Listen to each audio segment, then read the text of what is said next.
Hola, muy buenos días a todos los que nos estén escuchando el día de hoy. Mi nombre es Luis Enrique Tapia y les doy la más cordial bienvenida al segundo día de esta Semana de la Comunicación 2024, titulada Los jóvenes en el mundo digital, ventajas, desafíos y oportunidades en las plataformas. El día de hoy me encuentro con una personalidad sumamente importante. Me encuentro con Juan Pablo Camargo González, productor y guionista. Bienvenido, Juan Pablo, ¿cómo estás? Hola, ¿qué tal? Muchísimas gracias por tenerme aquí. Todo muy bien, afortunadamente.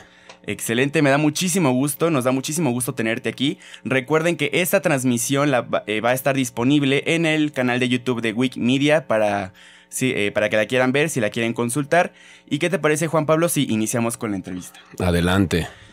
Primero que nada, me gustaría empezar con ¿cómo ha cambiado tu proceso creativo al escribir y producir contenido para televisión frente a plataforma de streaming?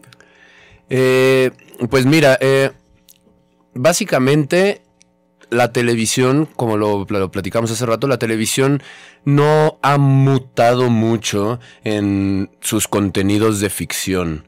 La televisión se ha mantenido, al final no se ha visto amenazada su permanencia, sigue existiendo un 80 y tantos % de la población de México, es decir, más de unos 90 millones de personas que consumen televisión abierta. Entonces la televisión no ha mutado tanto en sus contenidos de ficción, ha mutado en sus contenidos más como de en vivo y este tipo de cosas, los realities, toda esta cosa que está como muy de moda ahora, pero no ha cambiado mucho. Y las plataformas sí han sufrido un proceso de adaptación mucho más vertiginoso al ser contenidos mucho más jóvenes, en donde las mismas métricas y los algoritmos nos arrojan qué sí gusta, qué no gusta. No siempre es verdad, porque hay muchas veces que dejas una película puesta y no la ves, ¿no? Un domingo, pero ha sido una evolución y un cambio mucho más vertiginoso año con año dentro de las plataformas. Entonces, si bien creo que la televisión no ha cambiado tanto,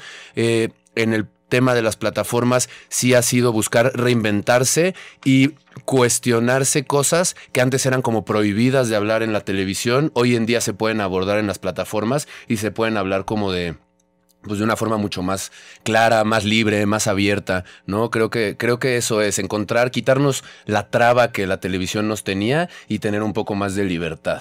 Estoy totalmente de acuerdo contigo. Entonces, en este contexto, ¿qué papel juegan las métricas y los algoritmos en las decisiones creativas en el entorno del streaming?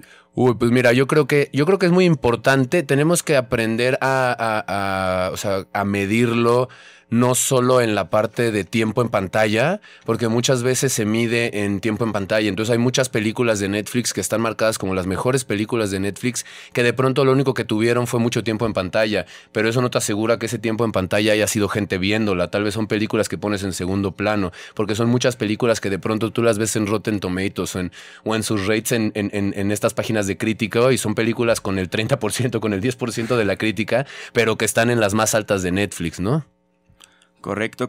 Ahorita, hablando de gustos, me gustaría preguntarte ¿cómo influye la demanda del contenido en plataformas de streaming en la calidad y profundidad de las historias que se cuentan? Hace un momento, en tu conferencia titulada Diferencias y similitudes en la conceptualización y producción de televisión y streaming, nos comentaste varios datos duros, ¿no? Entre ellos, nos dijiste que en el 2019 el 45% de la gente que consumía televisión pasó a consumir plataformas de streaming. Entonces, ¿cómo afecta esto y cómo se deben de adaptar estos contenidos para que los públicos estén a gusto con lo que ven? Ojo, no pasó a consumir YouTube, o sea, plataformas, y dejó de consumir televisión.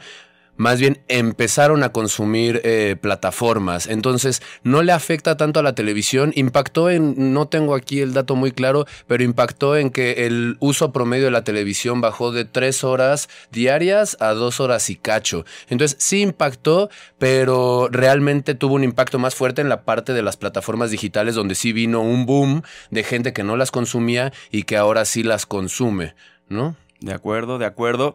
Y ahora, hablando en términos de presupuesto, ¿cómo varía el enfoque entre una producción televisiva y una para streaming? Pues en tema de presupuesto sí, ahí es totalmente, abismalmente diferente, sobre todo porque la mayor parte de los activos que se usan en la televisión son de propiedad de la televisora. Es decir, Televisa tiene sus cámaras, sus luces, su equipo, su staff, su gente que la tiene pagada en un payroll, en una nómina, y la parte de la producción de plataformas muchas veces es una productora, una empresa productora, pero que no tiene cámaras, no tiene luces, no tiene móviles, no tiene staff, y todo eso se subcontrata a personajes freelance como yo en la industria. Entonces eso impacta directamente en los presupuestos, porque al tú contar con cámaras, luces, todo eso, no tienes que hacer esas inversiones en especie, y al no contar con eso en una producción de plataforma, se tiene que rentar. Entonces existen las casas de renta que se dedican a eso, a rentar cámaras, a rentar móvil de iluminación, tramoya, todas estas cosas que al final impactan siendo un muy buen porcentaje, un 30 o 40% del costo total de tu producción. Entonces pensemos que ese 30-40% de menos vas a estar arriba en una producción de plataforma en tu presupuesto que en una producción televisiva. Y si de ahí le sumas los costos por actor, los costos por director, la mano de obra es un poco más cara, los freelancers son un poco más caros en el tema de las plataformas digitales. Entonces creo que por esa parte ahí impacta fuertemente. Los presupuestos son mucho más robustos en la parte de plataforma. Me parece muy interesante esto que nos estás comentando. Y hablando de las casas productoras, ¿qué cambios significativos has notado en la relación entre directores y productores en producciones para televisión frente a las de streaming?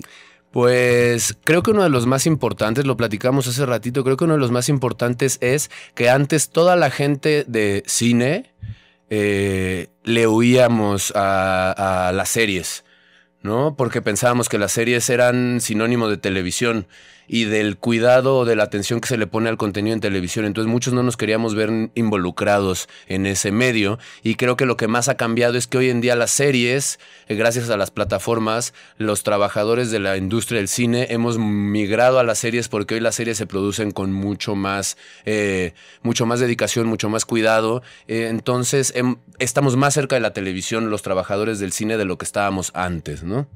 Y hablando de estos contenidos, también en la plática que nos diste hace unos momentos, nos platicaste acerca de un proyecto titulado El Guardián de los Monarcas. ¿Nos podrías hablar un poco más sobre él, por favor? Claro, El Guardián de las Monarcas habla puntualmente de las mariposas monarcas, ¿no? Entonces habla de Homero Gómez, es un ambientalista que desafortunadamente murió en el 2020, y el documental aborda un poco su vida desde la concepción de la reserva de las mariposas monarcas por allá del 2004, si no me equivoco, en el sexenio de Fox, hasta la actualidad o hasta su muerte en el 2020, y posterior a eso, pues todo el proceso judicial en el que se ha vuelto envuelta la familia, en el que se ha visto envuelta la familia, ¿no? La familia de Homero.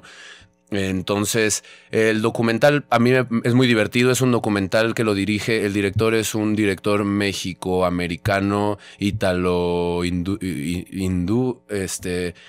que al final a mí lo que me otorgó fue una visión que de pronto en México no siempre tenemos. El documental es un documental duro, crudo, se tocan temas que de pronto en documentales televisivos no se abordan, que creo que eso es lo que te dan las plataformas, libertad, o sea, una libertad de hablar de temas un poco más difíciles, ¿no? Totalmente de acuerdo. Y hablando sobre esto, también nos comentabas hace unos momentos que filmar en México es exponerte. ¿Qué tienes que decir acerca de esto? ¿Y qué es lo que tú le dirías a los jóvenes o a la gente que se quiere dedicar en un futuro a la producción, al guionismo, en plataformas de streaming o en la televisión? Pues mira, suena muy feo eso que dije hace rato, pero sí, o sea, es verdad, pero voy a replantearlo. Frecuentar las carreteras en la República Mexicana es exponerte, y nosotros como productores audiovisuales que filmamos alrededor de todo el país, desafortunadamente tenemos que viajar por estas carreteras con unos hermosos paisajes, con una diversidad brutal. Pero lo que sí es cierto es que vivimos en un país controlado por el narcotráfico mayormente. Entonces, desafortunadamente, el salir a filmar a la República te expones como a esta parte. Lo que tiene que pasar es siempre ser transparente, siempre ser bueno, ¿no? Y bueno, no me refiero el bueno dentro del catálogo del bien y del mal, sino buena persona para con todos, ¿no? ¿Por qué? Porque muchas veces, incontables veces me ha pasado estar parado en un retén de estas personas y pues lo único que tienes que hacer es hablar con la verdad, con claridad, demostrarles que no estás haciendo nada malo, estamos filmando una película y al final lo último que ellos quieren es verse envueltos en un problema, ¿no? Entonces creo yo que pues la recomendación es, si lo quieren hacer, háganlo. Muchísimas gracias. Ahora pasando a otro tema, ¿cómo has visto tú la evolución de los géneros narrativos con el auge del streaming? Pues creo que logramos salir del melodrama, ¿no? Vivimos estancados muchísimos años en el melodrama gracias a la televisión, y lo que nos han ofrecido las plataformas es una diversidad de géneros, ¿no? Hablando puntualmente de lo que me preguntas, una diversidad de géneros que antes no teníamos. O sea, realmente antes querías ver algo diferente y le ponías en Canal 11 y te quedabas dormido, le ponías en Canal 23 y no encontrabas realmente contenidos de calidad, pero era lo diferente, ¿no? Era lo único que era diferente. Justo, ¿no? Volvemos a esto que nos decías de que todos los contenidos son lo mismo. Entonces llega un punto en el que te aburres y te hartas también de ver siempre todo igual. Igual, hablando un poco de lo mismo, ¿qué técnicas de marketing funcionan mejor para promocionar producciones en streaming en comparación con televisión? Pues creo que la televisión tiene su medio de difusión masivo, ¿no? Al final ellos tienen su propio medio publicitario masivo con un público cautivo, ¿no? Ahorita que decías, antes de arrancar esta pregunta, me decías que te aburres. Nos aburrimos nosotros, ¿no? Que somos generaciones mucho más sobreestimuladas, pero generaciones como las de arriba de nosotros, nuestros padres, nuestros abuelos, son generaciones que no se aburren, se acostumbraron y hoy es lo que consumen y siguen consumiendo la televisión, ¿no?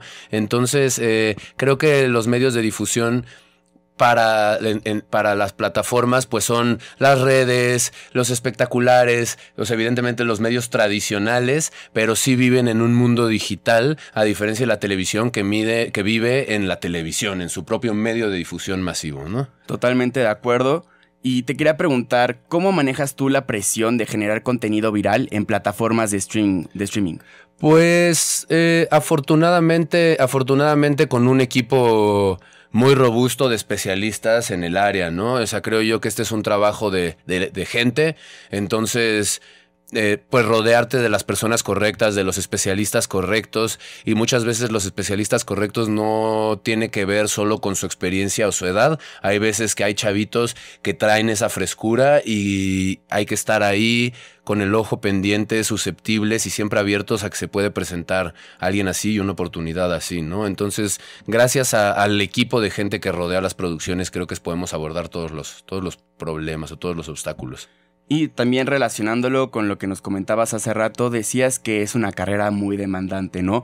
Que te exige mucho, pero que también, pues si lo haces con pasión, atrévete, ¿no? Entonces, ¿qué tienes que decirnos acerca de esto? Pues sí, es una carrera que demanda mucho tiempo, no solo presencial, sino mental. De pronto estás preparando una película en la que tienes un break de elementos en donde incluyes actores, coches, cosas y demás, y tienes millones, no estoy exagerando, millones de elementos que conforman la película, y cuando te toca a ti armar toda esa logística, pues es una presión gigantesca. Entonces no solo es tiempo presencial, es mucho tiempo en cabeza en el que de pronto estás en una reunión familiar, pero yo estoy pensando en la película, estoy pensando en los 300 actores que tengo, en los 40 coches que se tienen, en los 50 libretas que usan. O sea, estás pensando en esas cosas. Entonces es una chamba muy demandante, pero al final creo que como todo, si estás en el lugar correcto, no importa lo pesado, sino al final vas a sentirte muy gratificado por haberlo logrado, por haber llevado el barco del punto A al punto B, que puntualmente yo por eso me dedico.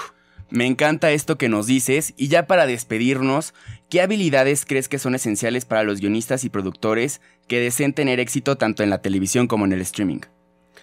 Ser objetivos, ser disciplinados, ser apasionados y ser arriesgados. Perfecto, pues muchísimas gracias, Juan Pablo. Esto ha sido todo por la conferencia y la entrevista del día de hoy. Recuerden que están buscando un público joven interesado. Si ustedes que nos están escuchando en casa están interesados en trabajar con Juan Pablo, por favor, no duden en escribirnos en los comentarios o comunicarse por medio de las plataformas que tiene la WIC para hacérnoslo llegar y ponernos en contacto con Juan Pablo. Juan Pablo, muchísimas gracias, Muchas gracias a ti por esta entrevista. Y recuerden que la Semana de la Comunicación 2024 sigue, esto todavía no se termina. Más adelante tendremos a otro talento y otra entrevista para que se queden con nosotros. Muchísimas gracias y que tengan muy buen día.